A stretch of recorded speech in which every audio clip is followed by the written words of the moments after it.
It's the Opperman Report. And now, here is investigator Ed Opperman. Okay, welcome to the Opperman Report. I am your host, private investigator Ed Opperman. Okay, here we go. Oh, my God. All right, what do we do? I'm your host, private investigator Ed Opperman. You can find me at Opperman Investigations and Digital Forensic Consulting. Just email me directly at oppermaninvestigations@gmail.com. What else do I always say? Check out the Patreon, our Patreon. A lot of great stuff up there. I just put up a new show tonight with Heidi Hollis, who was from Coast to Coast, with the most of the most. Let's see here. Heidi Hollis, she wrote a book about shadow people and the Hat Man. You know those things you see when you're on meth? Okay, so she wrote like 10 books about the Hat Man and shadow people and this kind of stuff like that. It was an interesting interview. I enjoyed it. So you can check that out. It's on our Patreon. Help support the show. Can really use the support right now. Right, guys, if you can share the show, if you can retweet the show, please, please, please do that. The Spreaker link, I get like another 5% if they listen on Spreaker. This is the big time of the year where the ad revenue, because the holiday ad revenue is so high. I tell you something, man. You know, I've been complaining the past couple of weeks, not about a month, about them doing this construction upstairs.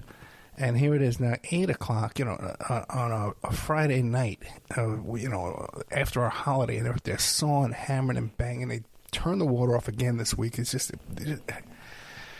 if you're out there, if you can get like a fake passport, okay, because I'm no longer responsible for what I'm going to do here. And I might need to make a hasty retreat out of the country.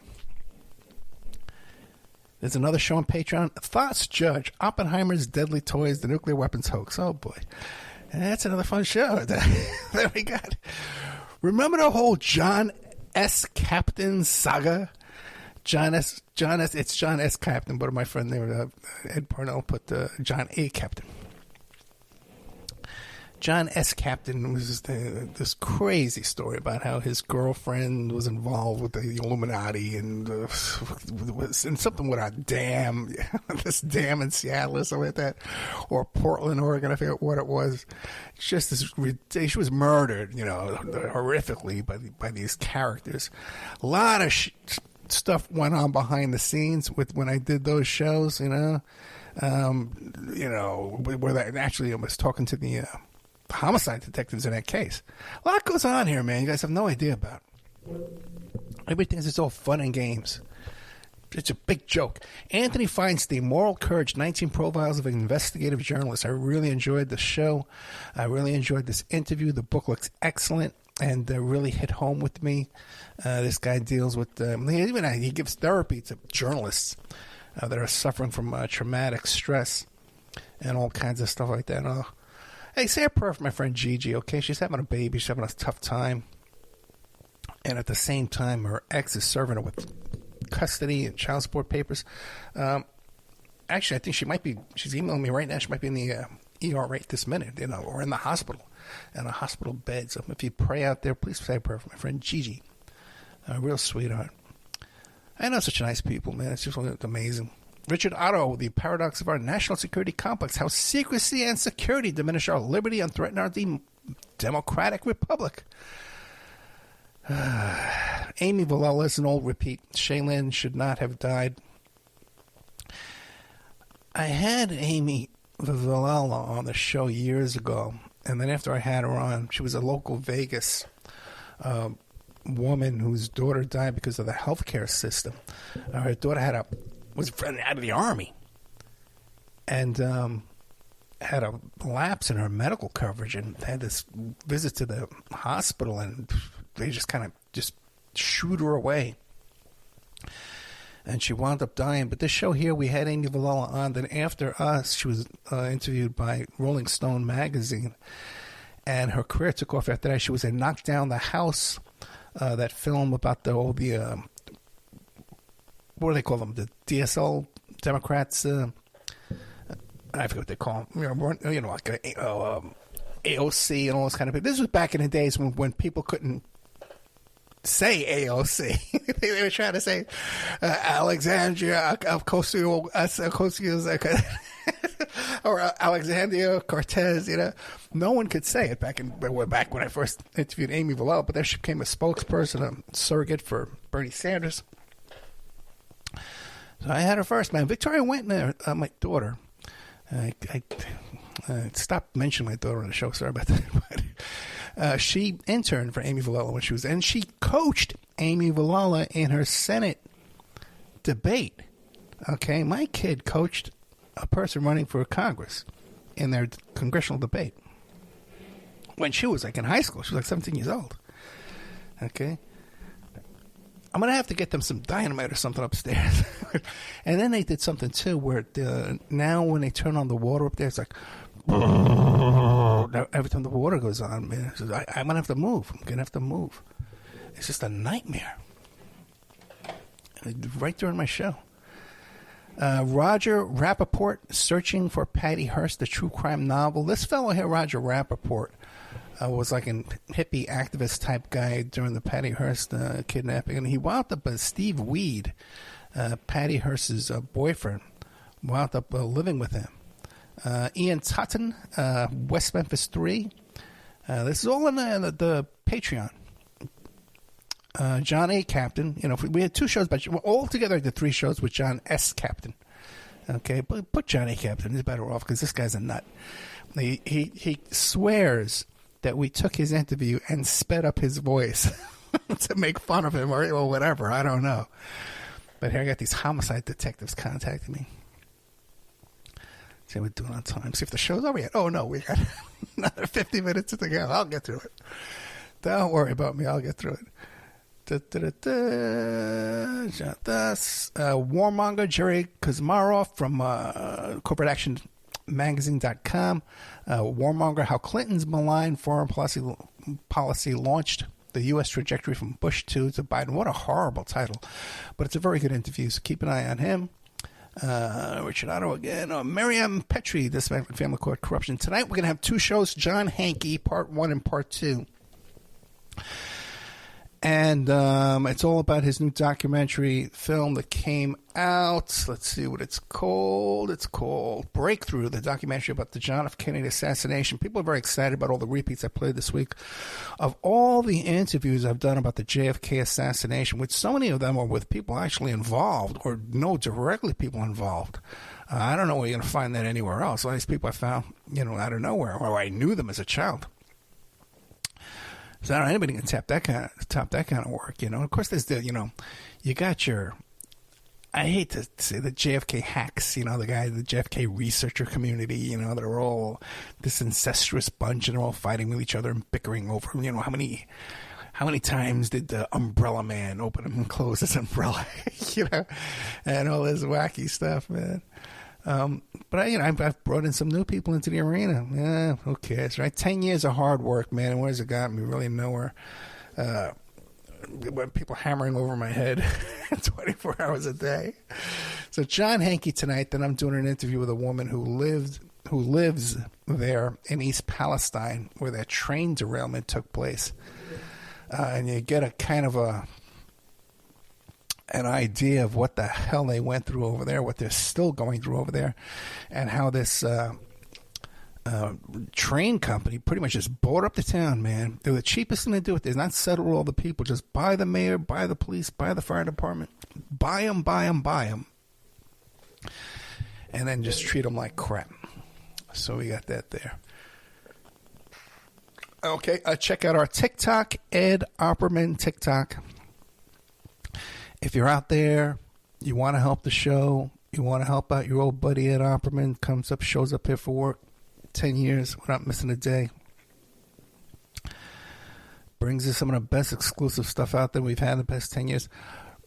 Originated content and topics and categories of this kind of show. People, there's 100 people out there who are now doing the work that I made popular.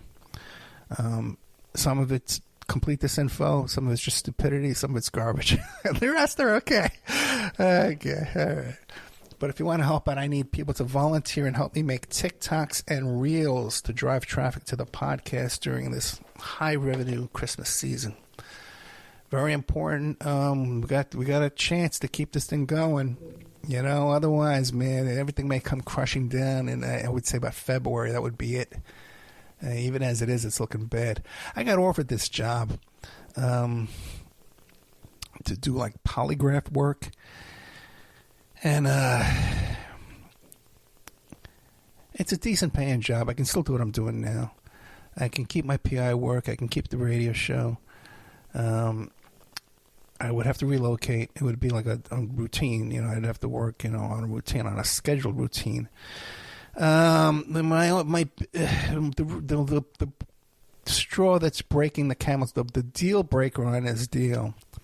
The guy who owns the company is a good guy. I like him. He does a lot of criminal defense work, and a lot of other stuff kind of work too. But he does screenings for national security clearances, and he does work too for prosecutors. And I've never worked for either one, and I can't do it. I just can't do it. And it's interesting too. I wasn't going to talk about this at all, but I told him, I said, first of all, I can't do it because of my conscience.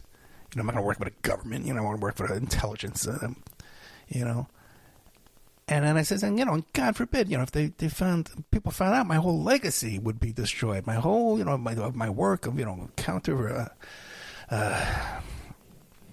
counterinsurgency, my revolutionary work, my agitation, my activism would all be for naught. My whole reputation would go down the toilet.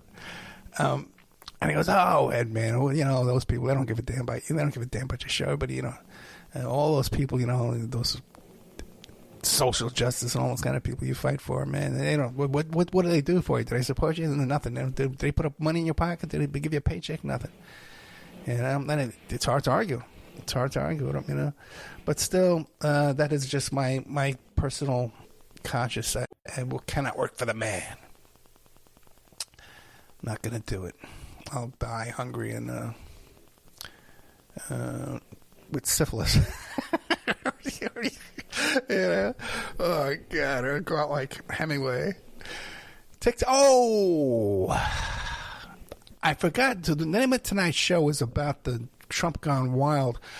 Last week, the title of the show was about Trump Gone Wild. I was going to do this whole thing about the Trump mistrial motions he filed in his $250 million Letitia James, New York City civil lawsuit there.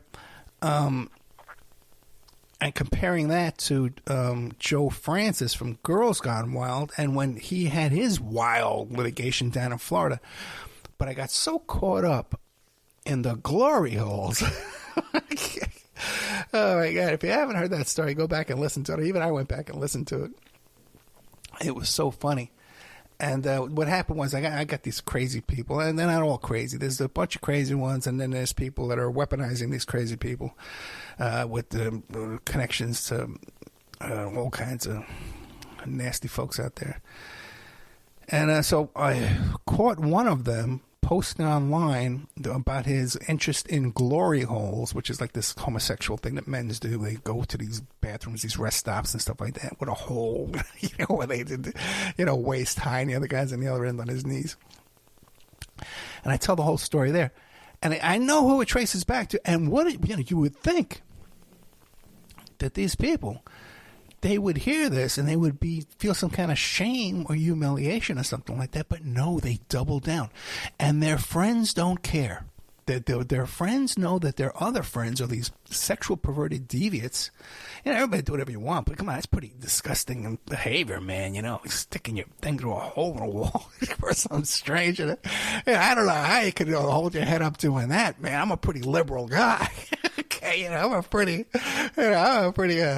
live and let live kind of guy, man. But that's some pretty, I don't know, raunchy, whatever that is, So, I call this guy out on the air. I don't name him by name, but these are just the guys I think of.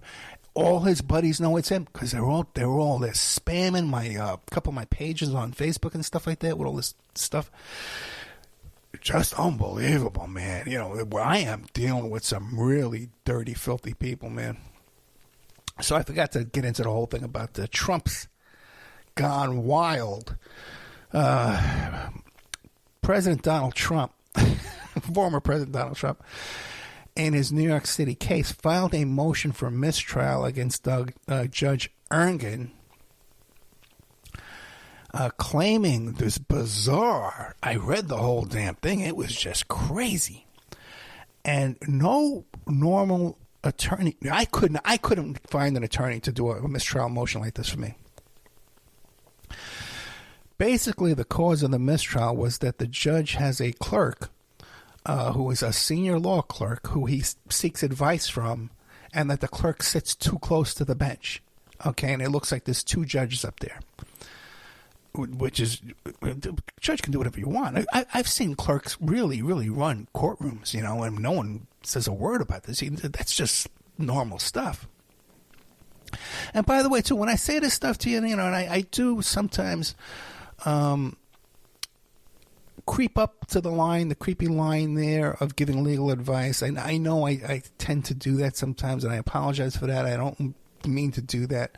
I'm not an attorney. I'm a private investigator. I'm a paralegal. I have a lot of experience, though, and I give you my life's experience. But let me tell you something. I communicate all week long with judges, former judges, prosecutors, attorneys who listen to this show, or just, you know, listen to the show. They like the show. People, former guests on the show. Talk to them all the time. The guy that's offering me this job is a polygraph examiner. He was a former guest on the show. You know, I keep in touch with these people. We're friendly. You know, and I hear all the time, oh, Ed, man, you were spot on about what you were saying there about the Trump litigation. So it's not this whole thing where people love to dismiss me. Oh, Ed hates Trump, so he just goes on the air and says bad things about Trump every week. No, I'm calling him the way I see him. And by the way, I'm going to get into something because I'm going to get into a whole thing about Trump's chief financial officer crying on the stand this week. Okay, because that's being portrayed to you incorrectly. And I look, where the chips fall, where they may. Okay, I want you to know what I know. Okay, and you could be an idiot about it. You can not accept it. I don't care. You know, I got a responsibility here. You know, and maybe you should get that book, Moral Courage, and you might understand what my responsibility here is. You might understand where I'm coming from when I put a microphone in front of my face. Okay. It's not for YouTube clicks. And so Trump files this insane motion that I know I could never get an attorney to file for me. Even though my closest buddy, Rich LaRosa, back in Staten Island, I couldn't get him to do it for me. And I got him to do some stuff for me. I got him to do some stuff for me. All right?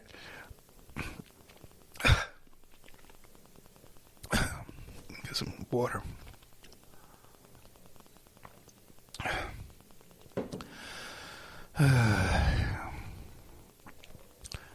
But it reminds me, I'm calling it Trump gone wild. It reminds me of the motions I used to see that Joe Francis was filing in his defense down in Florida. I forget what it was, like Daytona Beach or something like that. It was around 2005 or something. Joe Francis says, I'm bringing my Girls Gone Wild down to Florida. And they told him, hey, man, you're not coming down here with that shenanigans during spring break and abuse our young girls here and with your behavior and stuff like that. And he did. He said, oh, I don't care what you see. He went down there. They arrested him, man, for sex trafficking and deep pornography, drug possession, bringing drugs into the jail. Then it escalated and expanded into tax evasions. And this guy hired some serious legal attorneys down there. Yeah, Joe Black working for him at one point. Roy Black. Joe Black was one of the guys in Manhattan from, I think they talk about him in that movie, with the Fugazi there with Al Pacino. Donnie Brasco. But so he had a real good legal team. The guy has money. Joe Francis has had money before Girls Gone Wild. I don't know if people are aware of this. I know some people who know Joe Francis very well. He won't even return an email from me. He's not going to come on his show, so I'll say whatever I want. As long as I know it's true. Joe Francis was flying around on a private jet with Paris Hilton. Okay? During that period of time, when Paris Hilton had that sex tape with Rick Solomon, who later on married Pam Anderson, other people. I wonder what he does for a living. Joe Francis was hanging around with Rick Solomon and Paris Hilton on his private jet before Girls Gone Wild. Before flying back and forth to Mexico on jaunts and joy rides. Okay, with all these fun people. Jet sitter. I wonder where that money came from. He's living in Mexico now, by the way, too, Good old Joe Francis. So Joe Francis had money and was into stuff before Girls Gone Wild. Whatever that was, I don't know. But it was profitable. And by the way, too, in that tape, that Paris, One Night in Paris tape, she's talking about being with this guy and that they've been together for this certain period of time. She was underage when they first started going together. That's on the tape. That's not me saying that. Okay? That's a crime. All right? That's coming out of their own mouths when they're chit-chatting. I don't know why it wasn't cut out. 24 minutes in. Oh, my goodness. So he used to file these bizarre motions, man, where he would talk about the judge and the judge's personal life and stuff. And finally, he fired all his attorneys. He started representing himself. And he had another guest that was on this show early on when the show first started, Steph Watts, who was a producer for... who's that woman? Nancy Grace. Nancy Grace's producer. Nancy Grace's producer was at the council table when Joe Francis was defending himself down there in Florida. So Joe Francis, he got hit with like a huge multi-million-dollar tax fee. Still hasn't paid it off yet. There you go there with the Trump's Gone Wild. What else has gone with Trump's case this week? Get this, man, is a big one. That guy, Jason Miller, who was, I think he was Trump's digital marketing guy, something like that, right? For the campaign. He's a surrogate, though, for sure, a high-level surrogate. And he was just hit with a lawsuit for rape, sex trafficking, sexual coercion, abuse, battery of a woman, AJ Delgado, who's another high-level 2016 Trump campaign aide, who's like a well-known person, man. She has a career, okay? And she's suing Jason Miller, who had issues previous to this in his own divorce about strippers and all kind of problems with that too, as well, that he came right out and said, yeah, it's all true.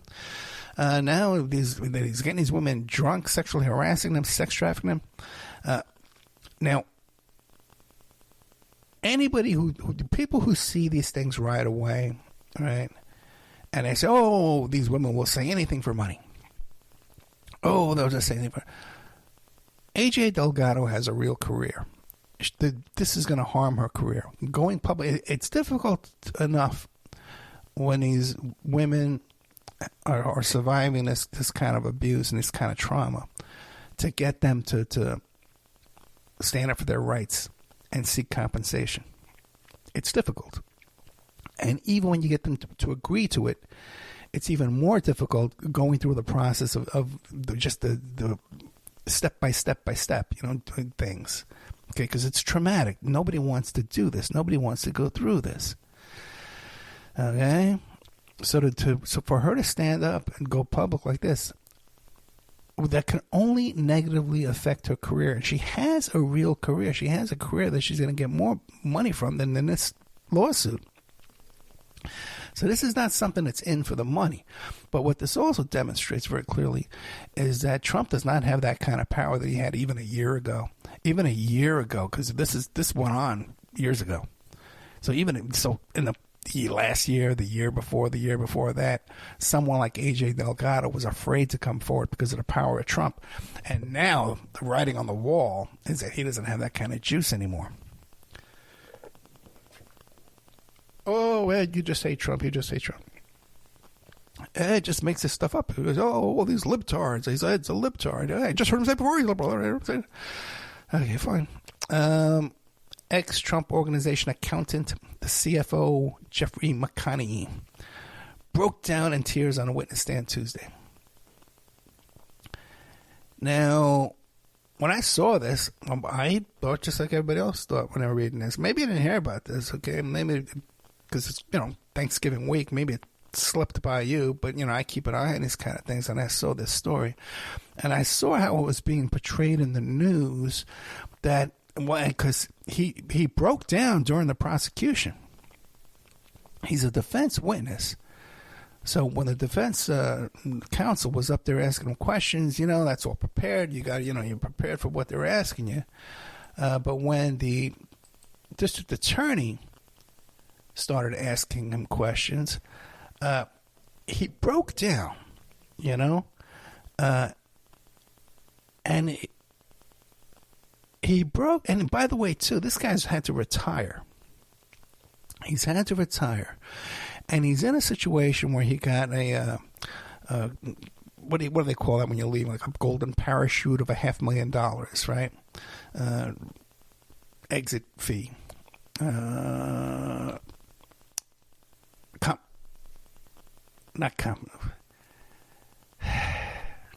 Anyway, you know how they give you money when you leave a place.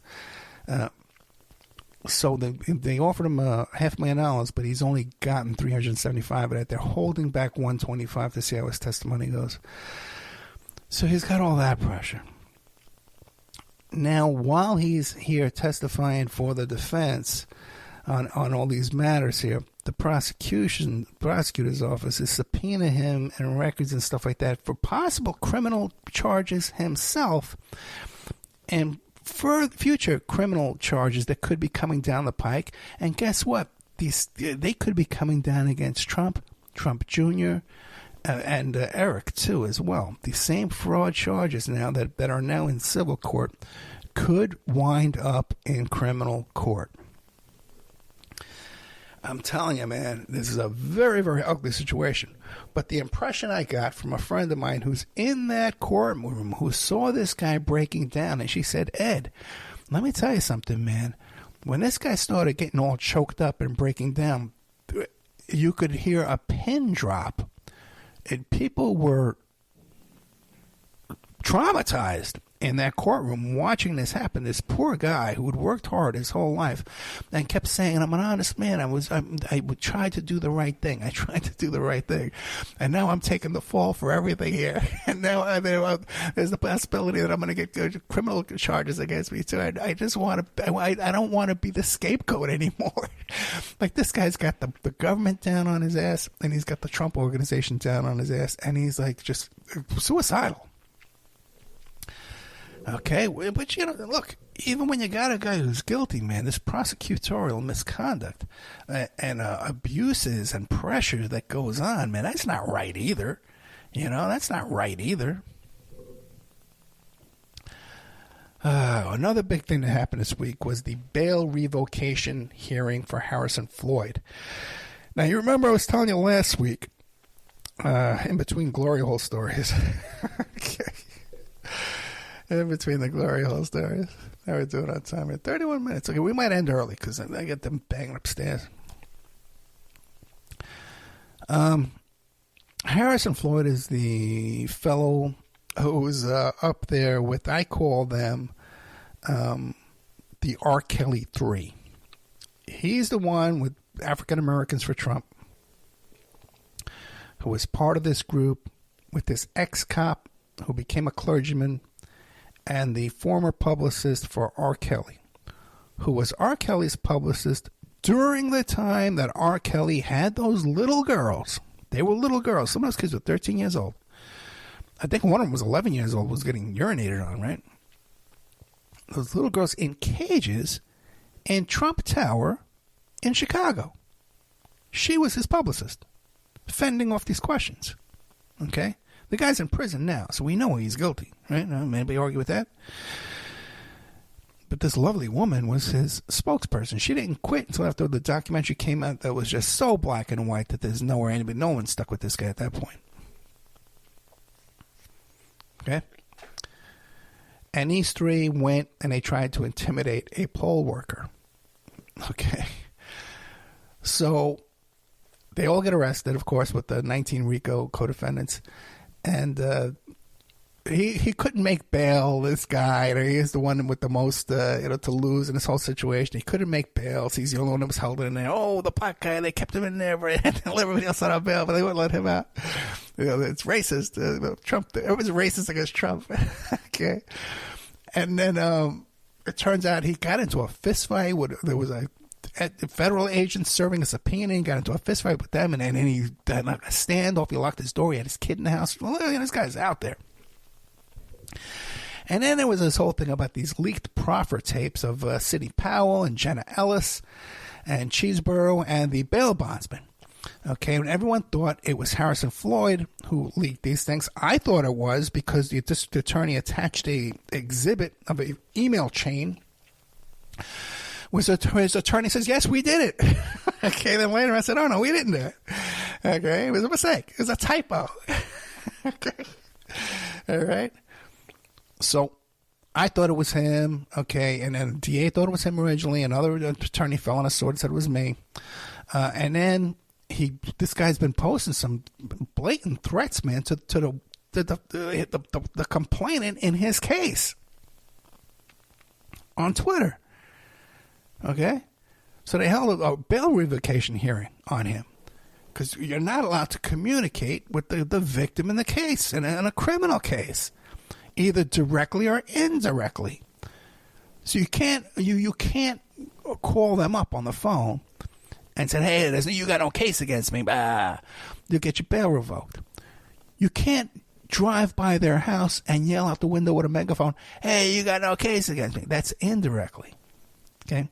So you can't also post on social media, hey, you got no case against me. Everyone, look at her. Everyone bother her. Everyone harass her, stalk her. Now, the judge denied the bail revocation. The guy's still out on bail with some new conditions that now he's not allowed to talk about anything on here. The only reason why, in my opinion, because I watched this hearing live, that his bail did not get revoked is because of bad lawyering. All around. The prosecution put on this district attorney investigator who wasn't paying attention to the questioning, and was his answers were just horrible. This guy just wasn't paying attention. Okay. Then they brought on an attorney for the woman, the poll worker that was being stalked. He was a mess. This guy was a horrible witness too. They were just everyone in that hearing was just a horrible lawyer and a horrible witness. But the worst one, the very, very worst, was Harrison Floyd's own lawyer, who at one point described the body cams, because when they made these threats against this poll worker, they did it at the police station in front of a cop, because the only way this woman would meet with them is in front of the police. Thank God for her. And the cop has his body cam on while she's the R. Kelly publicist is telling her, if you don't cooperate with us, you're going to lose your freedom. We're going to kidnap you, or we're going to have you arrested in some kind of way. Unbelievable. But this genius Harrison Floyd, his genius attorney at this bail revocation hearing, describes the body cam video of recording the threats. He says that the guy says that there's a video of his client threatening the victim in the case, which is basically what he's on trial for.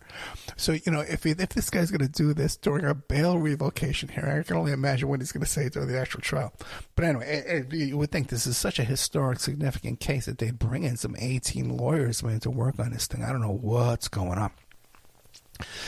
kind of makes you wonder, man, like, is the fix in? You know, is the fix in with all this stuff? Is Ed Opperman like a stupid idiot? And I'm not, you know, no one's tipped me off, you know, like everyone's playing, you know, when you're at that poker game, you don't know who the sucker is, you know, it's you, you know. Oh, God, look around the room, man. If you don't know who the guy is, it must be you. So that's the motion to revoke the bail. And let's see. There's a whole bunch. You know, Eric Adams, the mayor of New York City, was accused of sexually assaulting a woman in 1993. That came out this week. Cuomo got sued for another sex assault. Turns out that a friend of mine that used to work for me is very close to the Cuomo. She's very close to one of the Trump daughter-in-laws, too. So I'm getting a lot of behind-the-scenes gossip from all that now. But really nothing I can share with you without, you know. You know, I tell you, I saw this thing about there was a poll or a survey or something like that. I forget what the number was, like 60% of Americans on both political parties no longer believe in the American dream. The American dream, you know, what is the American dream anyway? You know,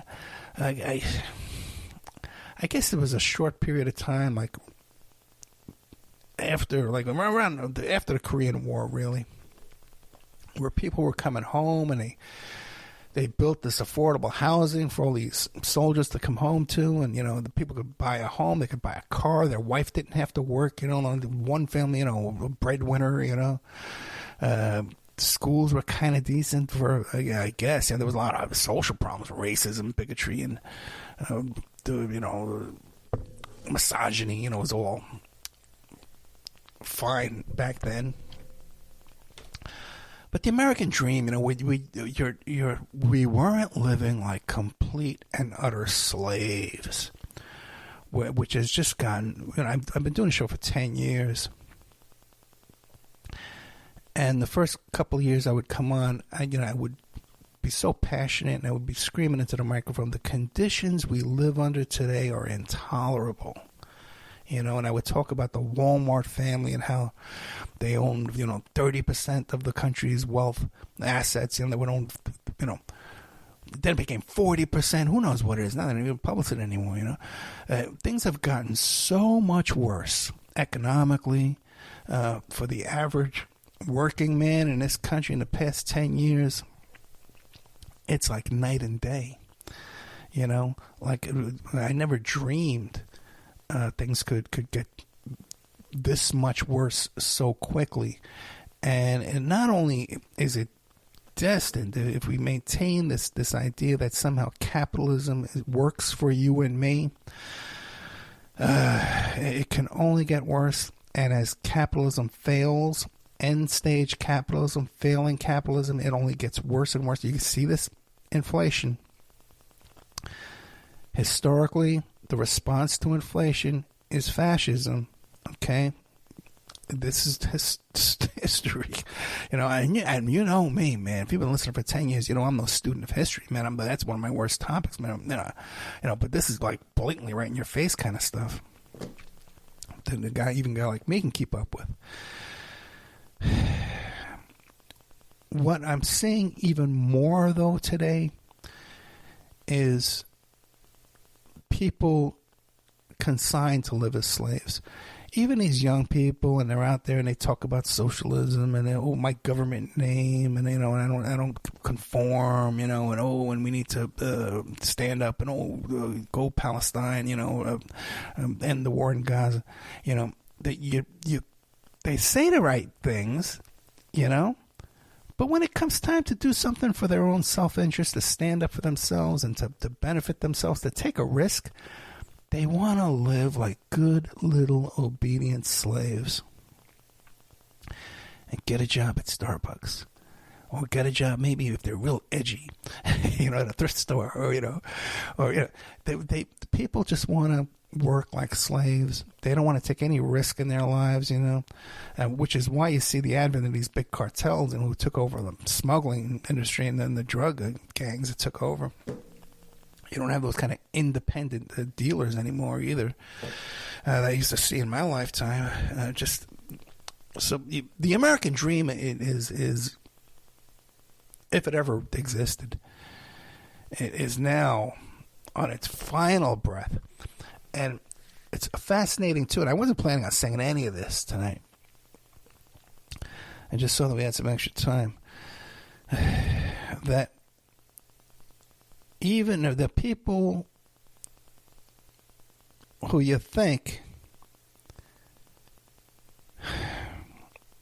kind of get it will we cannot comply. Do not comply with the face diaper. That's their line in the sand. Okay, that they won't wear a mask and they won't get a shot. Okay, but when it comes up to standing up for their financial interests, these same kind of people will say, "Oh, the media is wrong about this, and they're lying to you about that." And but when they tell us capitalism is good and God forbid socialism is bad, that's they're all along with. Okay, the enemy is the conditions we live under is slavery, and that's just inching us toward socialism. And God forbid we should ever get to socialism, because it might be as bad as we have it now.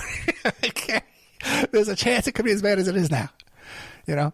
Everything that we're living under now is horrible, but it can only be worse if we're working for ourselves and keeping our income.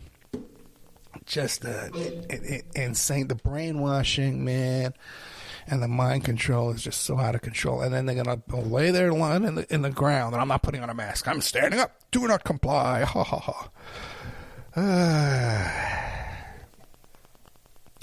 What are you going to do? Jamie Foxx has some kind of a sex abuse thing came out, too. And Sean Puffy Combs hit with his third claim for rape and choking. People ask me to tell my story about Sean Puffy Combs. I'm going to tell you it now because he's too busy to sue me. But I ran into Sean Puff Daddy. First time was at the airport, Newark Airport. He was dating Jennifer Lopez at the time. And everyone talks about how he's a sharp dresser and stuff like that. He was wearing this really baggy suit. It was really oversized. And it was back in the old days, back in the 80s, when you would fly, you'd wear a suit. It was funny, right? And then, what do you call it? He was with a woman who I thought could have been Jennifer Lopez. She was a little chubby, too. Could have been her. But he was with this woman, but then again, he didn't want to kind of be seen with her. It was kind of a weird situation. There was that. The next time I heard a story about Puffy Combs was that when he was involved with Jennifer Lopez at that nightclub, and a pregnant woman got shot in the head. Okay? And a friend of mine just happened to be working EMT that night. And he took the woman who was shot in her hand, put her in the ambulance, and she would not stop screaming, "Puff Daddy shot me in the head. Puff Daddy just shot me in the head." Okay, and it got to the point where everyone around them were putting their fingers in their ears saying, "I can't hear you, I can't hear you." And they had Puffy on the ground, and Jennifer Lopez was carrying his gun in his purse, like all this stuff. And he was yelling to his bodyguards and the people around him, "I'll give you 50,000. I'll give you 60,000. I'll give you 75,000 to take the case for him, to say that the gun was theirs.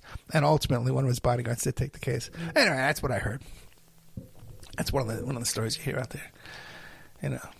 Boy, I'm telling a lot of stuff lately, man. I think my days are numbered. The Ed Opperman Thanksgiving Day tradition. Once again, it's so bizarre.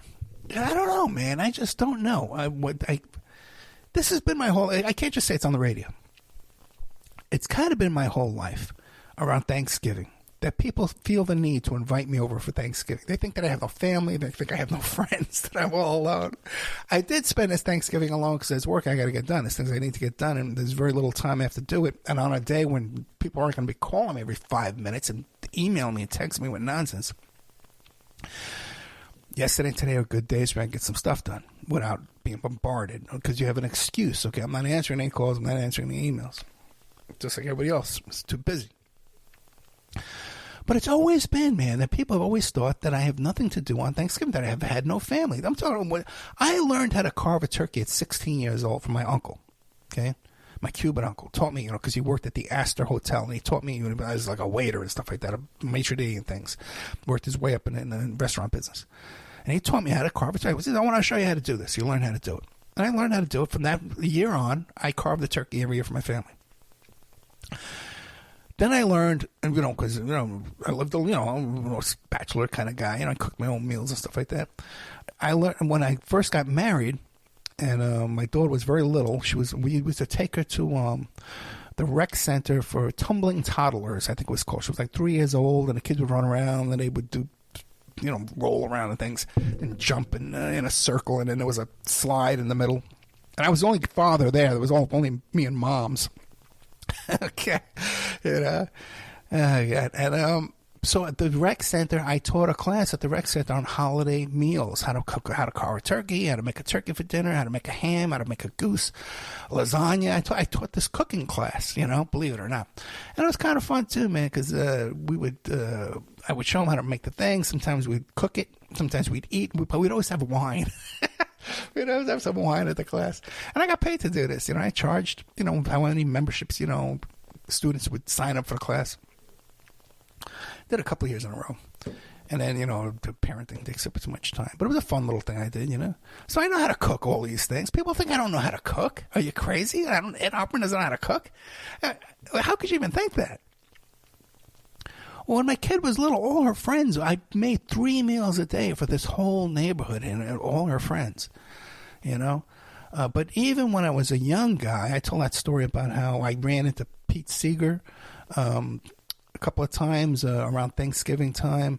And, I ran into him right before Thanksgiving. I said, do you have any plans for Thanksgiving? He goes, oh, no, but why don't you come out with us? And it turned out he had a place on Staten Island with his wife, Toshi, I think her name was Tashi. And they had Thanksgiving dinner on Staten Island in Westerly. And I remember going there with my girlfriend, April, and bringing wine, big jug of wine. We bought a bunch of pot and stuff like that, too. And I had Thanksgiving dinner with my family, but Pete Seeger, I didn't think he had a place to go for Thanksgiving. And he didn't think I had a place to go for Thanksgiving, so he invited me to his Thanksgiving. I'm not going to turn down a Thanksgiving dinner with these cool old folk singers, man, I told the story a couple of times before. And then there was another time, too, where when I was in the beeper business and these people business associates invited me to Thanksgiving dinner thinking that I had nowhere to go. I had no family, I had no friends or anything. And another time, I went to one of those places where they help you write out your resume, and that guy invited me to Thanksgiving dinner with him and his wife. They thought I had nowhere to go. I don't know what it is. I give off this impression, or people who think I can't cook for myself. I'm some kind of lonely bachelor here, dying alone with my cat. I don't know how I give off that vibe, except that I can't share on social media anybody I'm dating, man, because I got these crazy people out there who are obsessed with my personal life. And I'm stalking people. It's just insane. And there's no way, man. There's just no way that this is just like a ragtag people doing this, man. This is finance. This is, government, not government. This is, capitalist government intelligence operations. But every single year, I've been doing this for 15 years on social media. In the morning, what I'll do is I'll post this little thing saying, hey, how long does it take to defrost a turkey? I took this thing out of the freezer 2 hours ago. Okay? And I've been doing this so long that people on Twitter and Facebook, now they know the joke, okay? Enough people know the joke, but there's still a few people on my regular Facebook who still don't, they think, oh, Ed, he doesn't know how to cook. Oh, that man, that single bachelor, he doesn't know how to cook a turkey. I better tell him how to do it. They'd be, oh, Ed, it takes 3 days to defrost a turkey. Let me tell you how to do this. Oh, Ed, you can put it in water in this sink and that'll make it defrost. Like, I don't know this stuff. So there's a small town here in Florida that I frequent, and I belong to a group on Facebook in that town. And so I did it there this year. 300 responses. So they're telling me, you have to take that turkey out like 3 days ago. So I go, I did take it out. I took it to the movies. And then I took it for drinks. Or another one was, it takes days. You have to leave it out for 3 days. How does a turkey know if it's day or night? How does it know if it's days? What are 3 days? Oh, well, so over and over and over. It was really funny, man. And you're trolling these people. They have no idea, half of them. And then they all start catching on, and they all act like they were in on the joke. So that was my Thanksgiving. But guys, don't worry about me. Trust me, I'm not lonely. Okay, I'm not a lonely guy. All right. I could use some help. That's for sure. You know, I don't have the kind of help that I had back in Vegas. That's for sure. But I'm not some lonely guy with cats and sitting with my TV dinner. All right, let me get out of here. I'm playing John Henke twice tonight, part 1 and part 2. And then I think I am going to play that, if I'm still up. I'm going to play that thing with the East Palestine. I got to get that show out there, man. You know, I got a lot of new content coming in. I taped a lot this week. All right, guys. Happy Thanksgiving to you. Boycott Walmart, okay? Boycott capitalism, period. All right, guys. Good night. Love you so much. Check out my Opperman Report TikTok. That's if you can go there and build that up for me, retick it and talk it, share it. Put the reels up on your Instagram and stuff like that. That would be great, promoting the show. If you could retweet the link, the Spreaker link, man, that would be great if you could help me out with that right now. If you could help me make reels and TikToks, I could use that kind of help too. You just want to send a donation, never turn that down. Some guy sent me $40 today, man. Thank you so much. Okay, that's how rare a donation is that I've gotten in years. And if I want to advertise on the show too, man, we've got on a lot of stations. A lot of people listen to the show, that's for sure, man. Don't leave me alone. All right, guys, good night.